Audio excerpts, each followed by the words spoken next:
pagi semua. Kami dari kelompok 2 ingin menjelaskan tentang studi kasus PKP dan PPh 23 atas jasa faktur pajak. Sebelumnya, perkenalkan, nama saya Haris Saputra dan teman saya. Nama saya Ramadan Alfarok. Saya Dwi Junandini. Saya Muhammad Edi Sam. Saya Anissa Triaksari. Baik, saya akan menjelaskan studi kasus yaitu CIPI Solusi Kreatif beromset 3,6 miliar nyewa.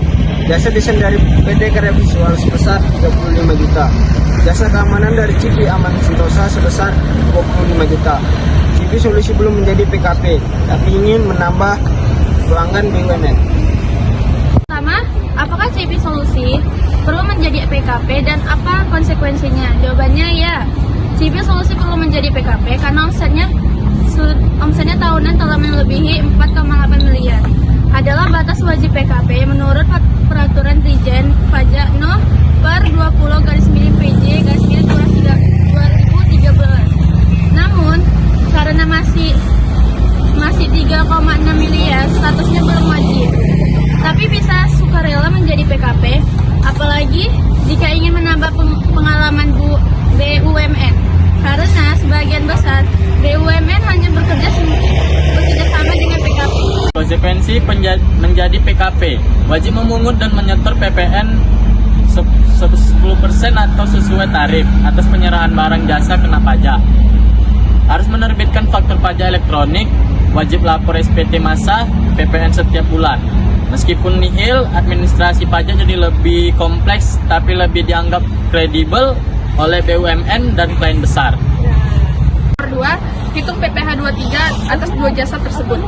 Tarif PPh 23 atas jasa desain dan jasa keamanan sebesar 2% dari jumlah bruto. Pada jasa desain, 2% dikali 35 juta sama dengan 700.000. Pada jasa keamanan, 2% dikali 25 juta sama dengan 500.000. Total PPh 23 yang harus dipotong sebesar 1.200.000. Seperti ini jelasnya.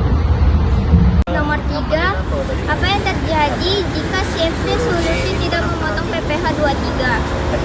CV Solusi akan dianggap tidak patuh terhadap kewajiban perpajakan.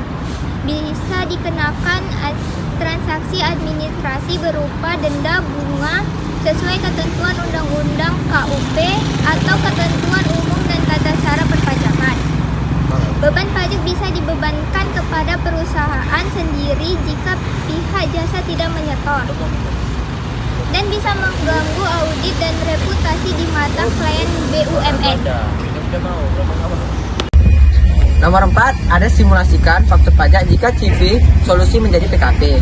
Jawabannya itu misalnya CIPI Solusi menjual jasa desain senilai 50 juta rupiah ke klien, harga jasa atau DPP-nya itu 50 juta rupiah, DPN 11% itu menjadi 5.500.000. Total tagihannya berarti menjadi 55.500.000. Faktur pajak akan mencantumkan DPP sebesar 50 juta rupiah, PPN sebesar 5.500.000, nomor seri faktur, tanggal, NPWP, lawan transaksi, DPPKP dan jenis transaksi.